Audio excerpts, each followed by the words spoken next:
Hello friends, welcome once again in Sundar sir's classes. मैं सुंदर sir एक बार फिर सबका स्वागत करता हूं सुंदर सर्स क्लासेस में।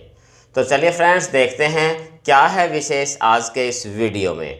आज का ये वीडियो हमारा एक बहुत ही इम्पोर्टेंट टॉपिक है जो इंग्लिश ग्रामर का है, प्रोनाउन से संबंधित है। और जो विशेष बात है इस टॉपिक में वो क्या है, आज हम करेंगे reflexive pronouns versus emphasizing pronounce.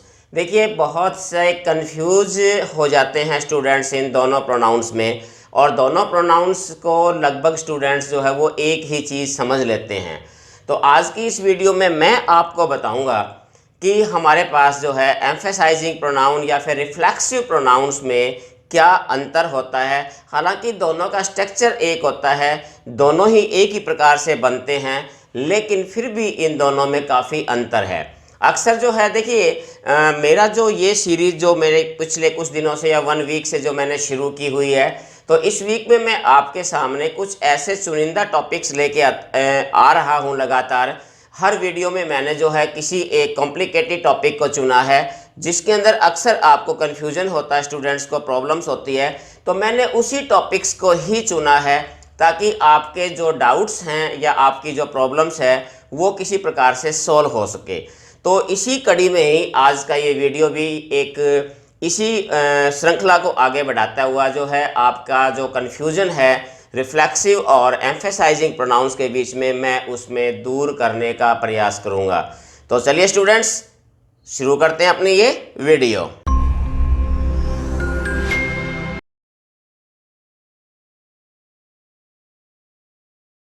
तो देखिए स्टूडेंट्स, बात हमारे पास होती है कि रिफ्लेक्सिव और एम्फेसाइजिंग प्रोनाउन।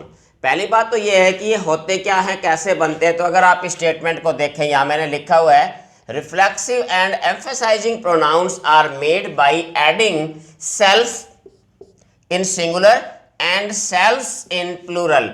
देखिए, बहुत ही क्लियर मैंने कहा है इसमें कि चाहे आप रिफ्लेक्सिव प्रोनाउन बना रहे हैं, चाहे आप एम्फेसाइजिंग प्रोनाउन बना रहे हैं, तो इसमें दोनों में ही आपने क्या करना है कि पीछे सेल्फ, अगर आपका जो प्रोनाउन सिंगुलर है तो आपने सेल्फ लगाना है, और अगर आपका प्रोनाउन प्लूरल है तो आपने सेल्स लगाना है। और ये इसका जो है स्ट्रक्चर है कि ये इसकी फॉर्मेशन है कि बनता कैसे है। तो यहाँ आपने इस चीज़ को देख लेना, जैसे my self, he himself, she herself, they themselves या देयर सेल्व्स। तो इस प्रकार से हमने इनको जो है वो बनाना है। तो चलिए हम आगे देखते हैं इसमें कि दोनों के बीच में एक तरफ मैंने लिखा है रिफ्लेक्सिव प्रोनाउन और दूसरी तरफ मैंने एम्फेसाइजिंग प्रोनाउंस। दोनों को हम बारी बारी से देखेंगे कि दोनों में क्या अंतर है, क्या विशेषताएं हैं। अगर हम पहला पॉइंट लें तो पहला पॉइंट ये कहता है कि रिफ्लेक्सिव प्रोनाउंस अपने, देखो रिफ्लेक्सिव प्रोनाउन में क्या फीलिंग आती है, यानी क्या होता है, इसमें होता है अपने आप को, यानी इसका अर्थ किस अर्थ में प्रयोग होता है, ये अपने आप को के अर्थ में प्रयोग होता है। I have done my self, कि मैंने अपने आप किया, कोई भी काम मैंने अपने आप किया। He had done his work himself, तो यहां हिमसेल्फ उसने अपने आप किया, तो यहां फीलिंग होती है अपने आप की रिफ्लेक्सिव प्रोनाउन में। एम्फेसाइजिंग में क्या होता है, एम्फेसाइजिंग प्रोनाउन में जैसे स्वयं, खुद, आप ही, थोड़ा सा मीनिंग जो है ये होता है, जैसे उसने खुद ही अपने आप को चोट पहुंचाई, उसने स्वयं ही ऐसा कहा, तो स्वयं ही अपने आप, आई माई सेल्फ डू दिस, मैं अपने आप ये काम करूंगा, स्वयं ये काम करूंगा। तो थोड़ा सा दोनों में अंतर है, सिर्फ समझने की बात है, थोड़ा सा आपने इसमें समझना है, जो ये मामूली सा अंतर है दोनों के बीच में। तो चलिए दूसरा अंतर देखते हैं इसमें कि दोनों में दूसरा अंतर क्या है, दोनों की विशेषताओं में। सेकंड, अगर सेकंड बात करें तो देखिए, reflexive pronouns do not come just after subject, और एम्फेसाइजिंग, अगर हम करें emphasizing pronouns come just after. ये हमारा एक बहुत बड़ी पहचान है। दोनों का मतलब क्या होता है कि जो एम्फेसाइजिंग प्रोनाउन होते हैं वो ठीक सब्जेक्ट के तुरंत बाद आते हैं, जस्ट आफ्टर, यानी कि सब्जेक्ट के तुरंत बाद आते हैं, वो हमारे होते हैं एम्फेसाइजिंग प्रोनाउन। और जो बल्कि सेंटेंस के लास्ट में आए वो होते हैं हमारे पास रिफ्लेक्सिव प्रोनाउन। एम्फेसाइज का मतलब ही होता है किसी बात पर प्रेशर देना, किसी बात के ऊपर खास बल देना, दबाव देना किसी बात के ऊपर, तो वो हम एम्फेसाइज। तो अब देखिए एग्जांपल देखिए, जैसे शी हरसेल्फ वेंट होम, कि वो स्वयं घर चली गई। हरसेल्फ, वो स्वयं ही, खुद ही घर चली गई। तो देखिए यहां पर सब्जेक्ट है, सब्जेक्ट के तुरंत बाद हमने यहां प्रयोग किया था, हमारा एम्फेसाइजिंग प्रोनाउन है। अगर आप रिफ्लेक्सिव का एग्जांपल ले लीजिए तो क्या है, शी हर्ट हरसेल्फ, उसने अपने आप चोट पहुंचाई, यानी कि उसने अपने आप को खुद ही चोट पहुंचाई। तो यहां जो है ये क्या है कि जो हमारे पास प्रोनाउन है ये सब्जेक्ट के तुरंत बाद नहीं बल्कि बाद में है। तो ये भी दोनों के बीच में एक अंतर होता है, खास तौर से मेन अंतर जो है वो यही होता है, रिफ्लेक्सिव या फिर एम्फेसाइजिंग प्रोनाउन का आपने अंतर करना हो तो। अब नेक्स्ट देखिए अंतर, अगला जो है इन दोनों के बीच में पॉइंट वो क्या है कि सेंटेंस में वर्ब का सब्जेक्ट और ऑब्जेक्ट, जो वर्ब होती है सेंटेंस में, उसका अगर सब्जेक्ट और वर्ब ऑब्जेक्ट क्या हो, एक ही व्यक्ति या वस्तु हो, यानी कि कोई सेंटेंस है, उस सेंटेंस में जो वर्ब के लिए सब्जेक्ट और उसका ऑब्जेक्ट दोनों एक ही आदमी है या एक ही वस्तु है, दोनों सब्जेक्ट और वर्ब एक ही चीज है, तो क्या होता है, वर्ब के ऑब्जेक्ट के रूप में रिफ्लेक्सिव प्रोनाउन का प्रयोग किया जाएगा।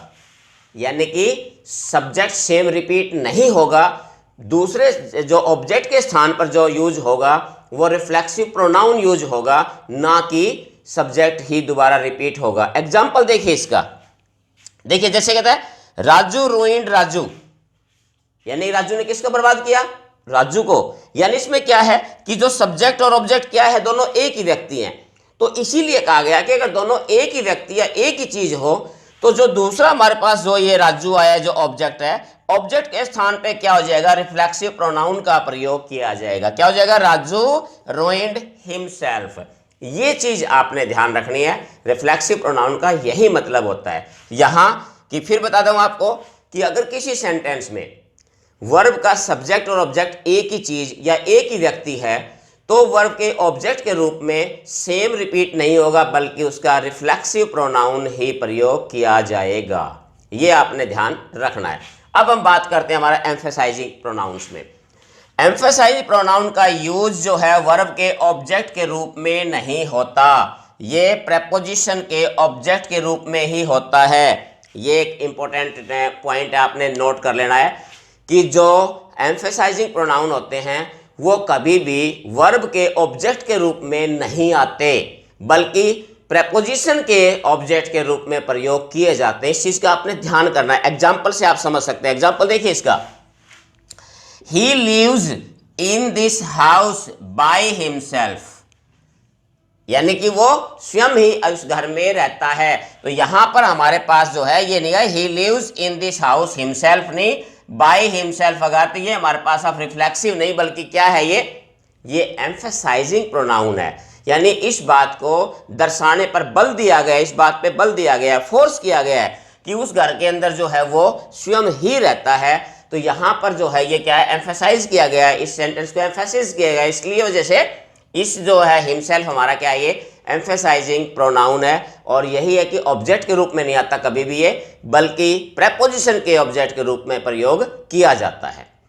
नेक्स्ट और देखिए इसका और अंतर अगर हम लें तो एक होता है reflexive pronouns are not used as subject. एक चीज ध्यान रखनी कभी भी आपने कि रिफ्लेक्सिव प्रोनाउन और एम्फेसाइजिंग प्रोनाउन ये दोनों में ही एक खास बात आपने याद रखनी है कि रिफ्लेक्सिव प्रोनाउन और एम्फेसाइजिंग प्रोनाउन कभी भी सब्जेक्ट के रूप में इस्तेमाल नहीं होते। ये चीज़ आपने ध्यान रखनी है कि दोनों हमेशा ही या तो ऑब्जेक्ट या फिर प्रेपोजिशन के ऑब्जेक्ट के रूप में प्रयोग किए जाते हैं, सब्जेक्ट के रूप में। एग्जाम्पल देख सकते हैं, माई सेल्फ सा इट, तो ये सेंटेंस आपका रॉन्ग है क्योंकि myself as a subject नहीं आएगा। तो इसका सही क्या बनेगा, आई माई सेल्फ सा इट। यहां पर ये क्या है, आई यानी सब्जेक्ट के तुरंत बाद अगर आ रहा तो ये क्या है, ये हमारा एम्फेसाइजिंग प्रोनाउन है।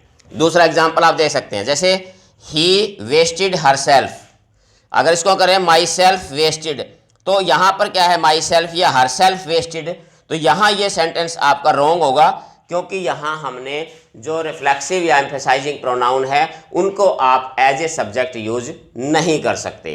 तो ये था इसके अंदर कुछ अंतर। अब एक चीज जो लाल देखिए आपको दिखाई दे रही होगी, लाल जो रेड इंक से लिखी हुई इंपॉर्टेंट नोट है, ये क्या नोट है, देखिए कि possessive adjectives plus own is also use to make sentence emphasis.